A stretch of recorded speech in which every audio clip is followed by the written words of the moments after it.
ஒரு நாள் ஒரு காக்கா அதை பார்த்துட்டு யோசிக்குது, அச்சச்சோ நம்ம பிளாக் கலரில் இருக்குமே, அதனால தான் நம்ம சந்தோஷமாகவே இல்லை அப்படின்னு சொல்லிட்டு போய் ஒரு வெண்புறா கிட்ட போய் கேட்குது, நீ சந்தோஷமா இருக்கியா?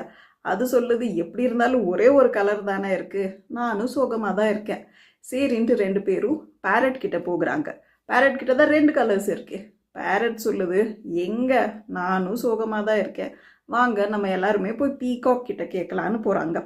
பீகாக் என்ன சொல்லுதுன்னா, எல்லாரும் என்னோட கலர்ஃபுல்லான ஃபெதர்ஸை பார்த்துட்டு அதை பறிக்கிறதுக்காக தான் வராங்க. ஸோ அதில் இருந்து நான் தப்பிக்கிறதே பெரும் பாடாக இருக்குது.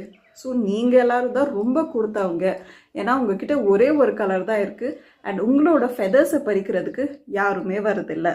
ஸோ இந்த ஸ்டோரியிலேருந்து என்ன தெரிய வருதுன்னா, grass is always greener on the other side. இன்னைக்கு நம்ம சோஷியல் மீடியாவாக இருக்கட்டும் ஆர் ஜஸ்ட் in life, யாரை பார்த்தாலுமே அவங்க இது வச்சுருக்காங்க அது வச்சுருக்காங்க, இந்த இன்ஸ்டா போஸ்ட் போட்டாங்க, so they are more happier அப்படின்னு நம்ம யோசிச்சுட்டு இருக்கோம். But actually happiness is something which is within and for you to find. So stop looking for it out side.